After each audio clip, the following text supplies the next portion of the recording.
Naimbag nga oras tayo aming kakabsat ko ang nangruna na gito'y IPs. At dati man tatan nga bulan nga mang celebrar iti IP man. Daton na apo ket kayat tayo nga ipdanon ti dagitoy kultura tayo kada amin. Ti amin apo hanlang nga kada gito'y kakabsat tayo nga IP. No diket pati dagitoy karuba tayo, dagitoy kakabsat tayo nang nangruna dito'y La Union. Sapay ko ma, kada gito'y apo heritage tayo, dato'y culture tayo, titipon. Tano kasta, nasaysaya ti pinaginawat.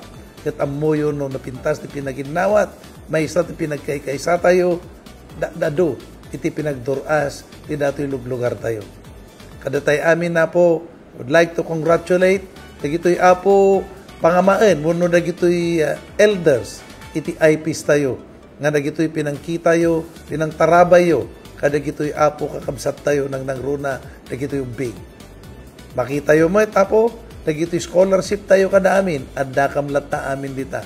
Development iti kalkalsada, adda kami mula dita apo.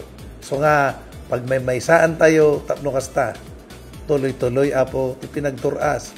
Kaya dagito'y pinangbigbig, dagito'y apo kakabsat tayo, nga IPs.